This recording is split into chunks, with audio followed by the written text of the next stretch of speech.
we want? Funding. When do we want it? Now.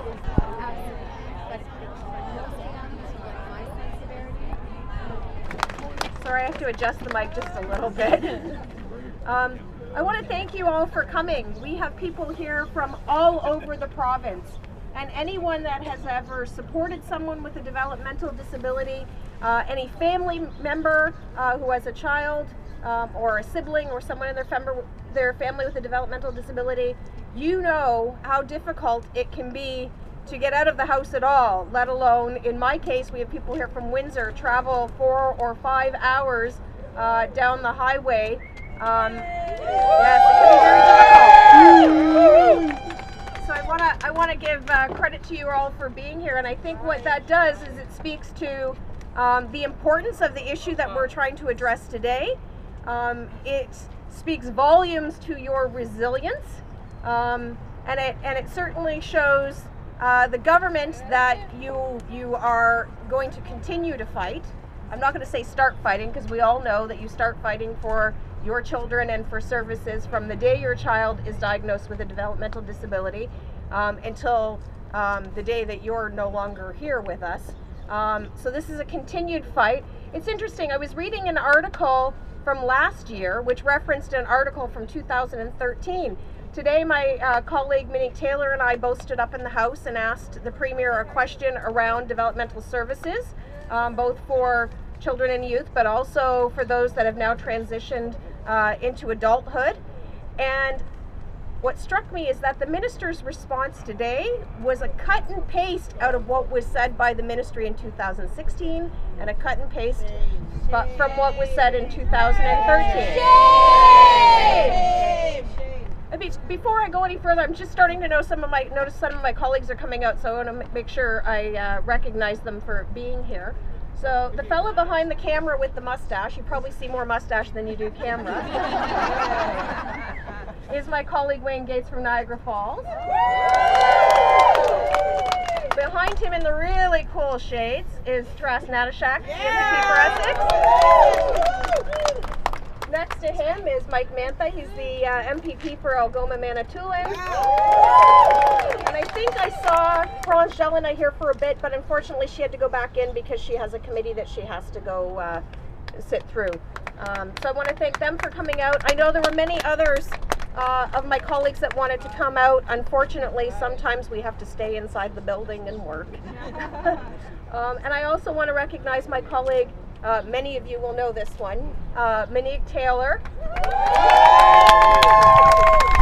She is our critic for Ministry of Children and Youth, and she's going to have an opportunity to speak today as well. I see a lot of familiar faces here. You've come out to many rallies. It's unfortunate that you've had to go out to so many rallies, but I want to thank you for continuing the fight, and I want to thank specifically the folks from Windsor, from especially my riding, for actually giving me the opportunity to be here and to be your voice in the legislature and to help fight for your children and your family members. So thank you. Thank you. Before I really get into the nitty-gritty of it, I'm just wondering, we had someone who was instrumental in pulling this, I'm going to try and get through this without crying, I'm sorry, who was instrumental in pulling this rally together.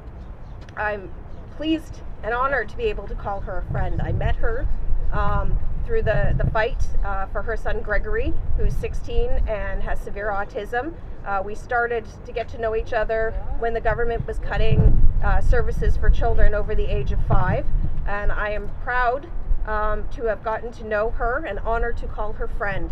And she really, really wanted to be here today, and unfortunately her father passed away on Monday.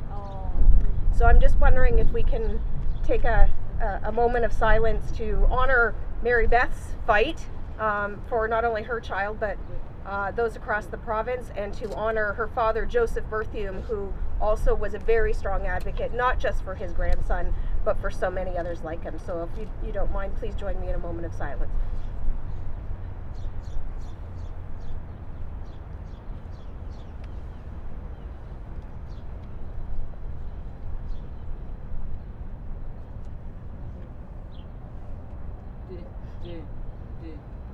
Thank you. And before I go any further, I was talking about Mary Beth Rochelot, talking about her father Joseph and her son Gregory.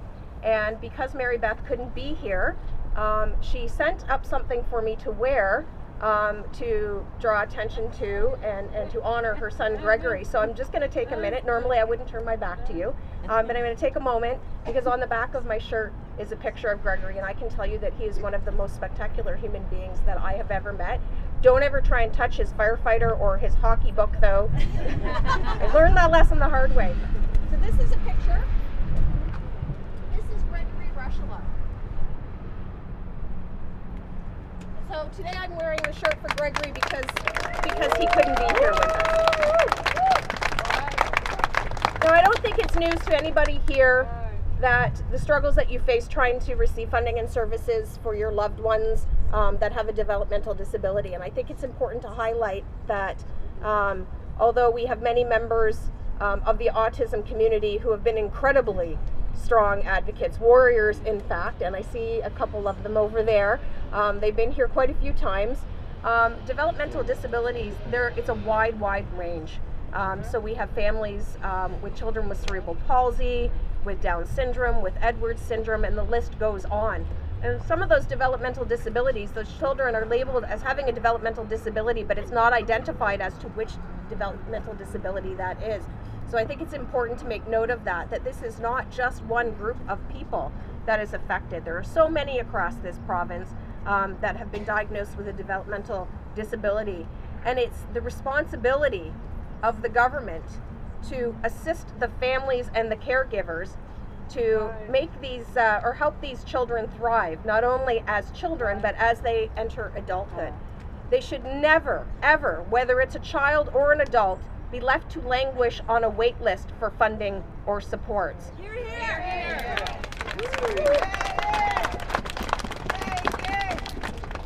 And it's truly unfortunate and should never happen that when your child turns 18, it's just kind of thought of that your child suddenly, although it would be wonderful, that your child is magnificently cured of whatever their disability is. We know that's not true. Therefore, you shouldn't have to go through the process of proving that disability still exists, going through a very invasive and very personal system where they try to qualify your child for services. It's very invasive and very personal. It should never be that way. And then once you are approved for funding under the new ministry, you should actually receive that funding and those supports. You shouldn't be on a wait list for years or indefinitely in some cases. The minister talked today about how they have plans in place for crisis situations. There shouldn't just be plans in place for a crisis situation. The majority of these cases should never get to a crisis situation.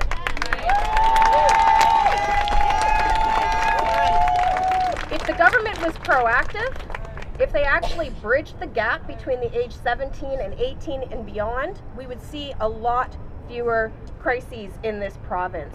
We need this government to actually invest in supports. We need this government to actually invest in supportive housing. We shouldn't be hearing of today during the press conference, one of the panelists held up a picture of her friend's son, Susan's son, who was actually hospitalized. He was put in the psychiatric unit and put in restraints because there was nowhere else for him to go. That should never happen. We shouldn't find out that people with developmental disabilities are being put in long-term care facilities where they shouldn't be. That's not where they belong. There should be appropriate supportive housing. They shouldn't end up in our correctional system. That isn't where they belong, nor is it the appropriate type of support that they need. So that's why we rally here today. Unfortunately, it's not the first time the issue's been raised. I'm hoping that it will be the last, that it will actually be addressed.